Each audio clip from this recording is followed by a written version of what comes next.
Price the lord. ದೇವರಿಂದ ಕರೆಯಲ್ಪಟ್ಟ ಕೆಲವರು ಮತಿಗೆಟ್ಟವರಾಗಿರ್ತಾರೆ. ಯಾಕಂದ್ರೆ ನಾನು ಸ್ಥಿರವಾಗಿದ್ದೇನೆ, ನನ್ನನ್ನು ಯಾರು ಕದಲಿಸಲು ಆಗೋದಿಲ್ಲ, ನಾನೇ ಎಂಬುದಾಗಿ ಹೆಮ್ಮೆಯುಳ್ಳವರಾಗಿ ತನ್ನನ್ನು ತಾನೇ ಹೆಚ್ಚಿಸಿಕೊಳ್ಳುವವರಾಗಿರ್ತಾರೆ. ಆದರೆ ಅವರು ಮರೆತವರಾಗಿದ್ದಾರೆ. ಸರ್ವಶಕ್ತನಾದ ದೇವರು ಅವರ ಹೃದಯವನ್ನು ನೋಡುವವರಾಗಿದ್ದಾನೆ. ಭಕ್ತಿಯ ವೇಷವನ್ನು ಹಾಕಿಕೊಂಡು ಜನರನ್ನು ವಂಚಿಸಬಹುದು, ಜನರ ಮುಂದೆ ನಾಟಕವಾಡಬಹುದು, ಆದರೆ ದೇವರು ಹೃದಯವನ್ನು ನೋಡುವವರಾಗಿದ್ದಾರೆ.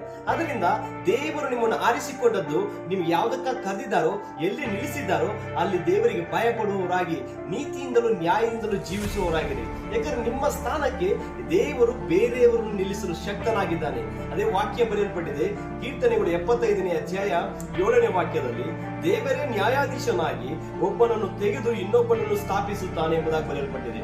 ನಿಮ್ಮ ಸ್ಥಳಕ್ಕೆ ದೇವರು ಬೇರೆಯವರನ್ನು ನಿಲ್ಲಿಸಲು ಶಕ್ತನಾಗಿದ್ದಾನೆ. ಭಯದಿಂದಲೂ ನಡುಕದಿಂದಲೂ ದೇವರ ಸೇವೆಯನ್ನು ಮಾಡಿರಿ. God bless you all.